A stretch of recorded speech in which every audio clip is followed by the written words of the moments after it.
Welcome to Real Life Fiction Stories, and thank you for joining me. Tonight's story, which I'm told is true, comes from a friend of mine. A story that comes from the journal entry of a very unlucky hunter. A hunter whose chase turned into something far more than for meat or for trophy, but one that was for life or death. A story that asked the question, is that light at the end of a dark tunnel just a freight train headed your way? Remember, if you like this story and want to hear more, don't forget to like, share, and subscribe. It would mean the world to me. Without further ado, tonight's tale.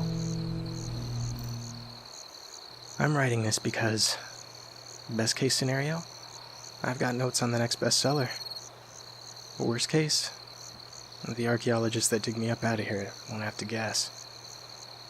My name is Derek Hall. I'm 31, born September 7th, 1954. And it's Thursday, October 17th, 1985.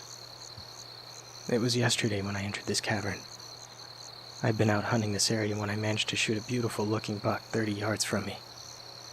I'm positive it was a clean shot, but he took off into the brush, and I set out after him. I couldn't keep up. I smoked pretty heavy, and all those Joe Camels had me wheezing my way after him. I tracked it to this small cave and figured he must have run inside to die. The cave looked small from the outside. Two tall, slender rocks resting on each other in an A-frame shape stuck into the mountainside. I stepped inside and found the cave to be way bigger than it looked from the outside. I slung off my gear bag and pulled my flashlight. The walls were damp and the floor smooth. I'm not a geologist, but there were a bunch of those, stalagmites, tights, rock cones hanging from the ceiling.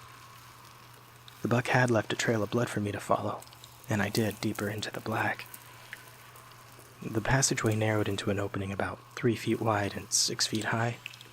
The trail of blood turned into a puddle right before the passageway, and I thought for sure it was just inside. Just inside ended up being yet another massive cavern. Larger than the one I'd been in before, at least double, maybe 80 feet high, and endless long and wide, at least as far as my flashlight told me.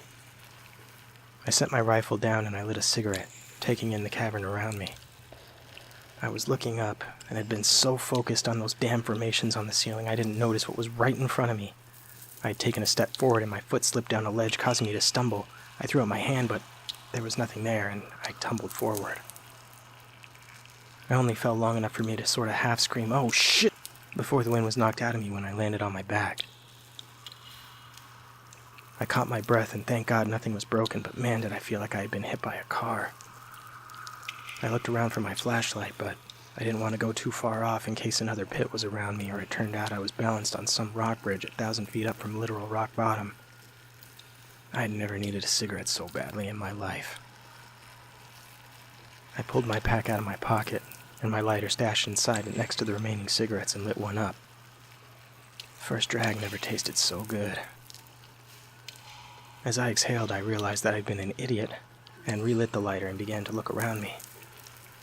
The ledge I fell off was in front of me, and it was slick and gray and went up further than the lighter's light could be cast. There was no way I was climbing up. The ground around me didn't appear to give way to any more pits, and I crawled around looking for the flashlight. I searched for what must have been 2 hours, starting in what I guessed to be the center of the space and spiraled my way out, having to stop every minute or so to let the lighter cool and curse myself for buying the damn cheap gas station lighter. When I got to the wall, I followed it until it gave way into another tunnel. I still didn't quite have my bearings and figured this was maybe 50 yards from where I thought the center to be. My lighter suddenly began to flicker near the tunnel's entrance, and I realized there was a draft. I checked my watch and saw it was 4 p.m. I knew I didn't have much daylight left. I decided to give up on my flashlight and push forward, thinking maybe I could find a way out. I pressed on for what felt like forever, but what my watch said was only 45 minutes before the tunnel opened up into another chasm, and fading sunlight washed the ground. It shone through a 10-foot opening about 60 feet up, dead center in the ceiling. That was where the breeze had been coming from. I crumpled to the ground, pissed off more than dejected. Because, well, A, of course the only foreseeable passage outside was impossible to get to. B, I had to look at that stupid rock formation and fall and see I was starting to get really hungry. I hadn't given up hope, though. If there was one hole like this, there had to be others within reach.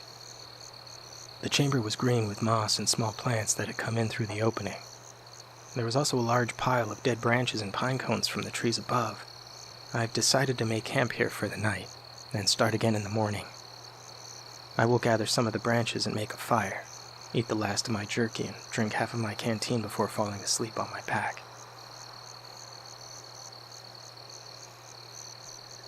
It's 3 a.m.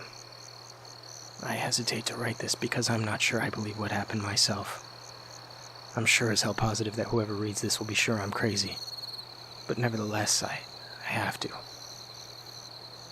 I'd been out cold, exhausted from the day. I don't even think I was dreaming.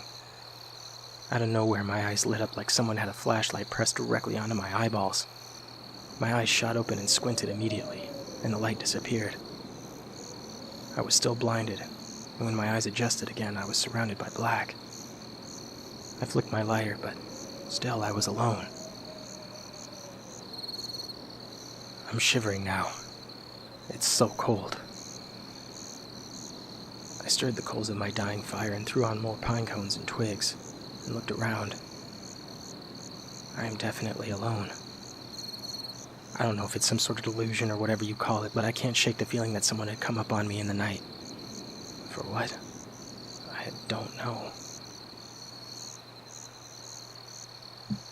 It's October 18th, 9 p.m. I managed to fall back asleep and wake up to the sun shining through the hole. I smoked my morning cigarette and took a swig of water before getting up and looking for a way out. Solid moss-covered wall all around, except for one small opening and a small divot in the ground. It was maybe 1.5 feet wide and 1 foot tall, just a hair bigger than my build. It took me a long time of staring at that hole, thinking about all the cave-in deaths I've heard of, picturing what it would be like to get stuck and suffocate, or die of thirst in pitch black, unable to move. Part of me wanted to just stay and die in the moss room. At least I'd have sunlight. It was the thought of giving up, honestly, that pushed me. I mean, I was going to die for sure if I didn't go. And I only probably would die if I did, so I sucked it up, literally inhaling as deep as I could so I could squeeze my way into the hole. It only ended up being a few yards long, but every inch seemed like a mile. On the other side, it was black again. I had packed as much fallen debris from the moss room as I could, and I fashioned a small torch from dried moss, pine cone tar, and a rag I had in my bag. I lit it and began to search for the next path.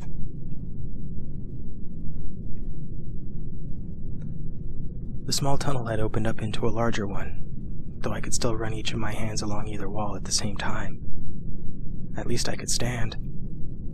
The ceiling was cracked the entire length, and rocks of different sizes and shapes hung menacingly as though one stiff breeze might knock one loose. 20 minutes of walking led me to yet another chamber. This room was different from the rest of the caverns. It was smoothed out all around like a giant sphere, about 20 feet across. There were paintings on the walls. Just before I stepped in, I heard a rumble, and the ground shook. The tunnel I had come through had belched dirt and air as it collapsed, and suddenly everything went black. I don't know how long I was out for, or how big the hanging rock that hit me was. Just that I was bleeding. Less than I felt like I should have been, given the amount of pain I was in, and that the way I came in was now a wall. I was about to light a cigarette and wonder if I should be glad or not. I was thrown forward by the collapse instead of crushed, when I saw the pictures on the wall again, glowing in the flame light. I stared mesmerized at the figures, burning my fingers on the hot lighter before even lighting my smoke. They were haunting. You see cave paintings on TV or in magazines, but those are always animals, maybe some people, crazy shapes, a spiritual being. But they never showed anything like this. They were faces, but the detail was like something out of the Renaissance, except demonic. I can't put into words what they look like exactly, just that I couldn't look at them, but I couldn't turn away. I never wanted to leave somewhere so badly in all my life. It was then I saw light. Not natural light, but flashlight light. It was coming from the other side of the room, through a passageway that was cut into the rock. I immediately called out for help, but the light turned and went down deeper into the passage. It took everything I had to ignore my aching head and stand up, but I stumbled after that light like my life depended on it, because, well, it did. The passageway was maze-like, jutting into different paths at various intervals along the way.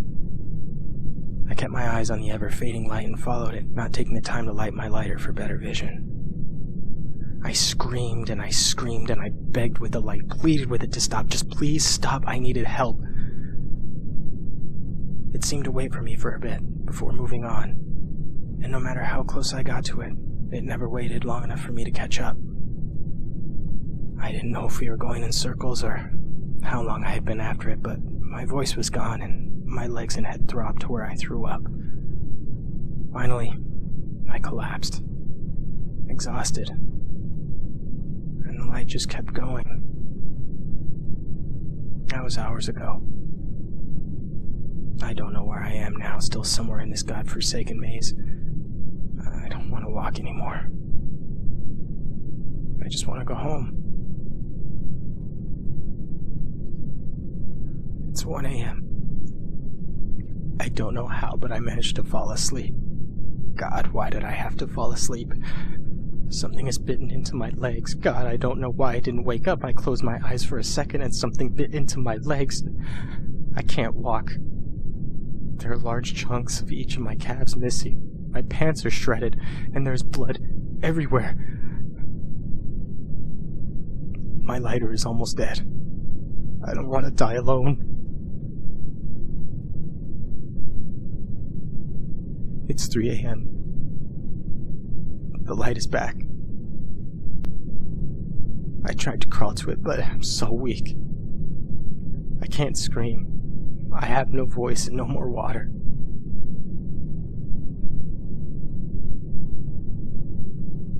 It's 4 a.m.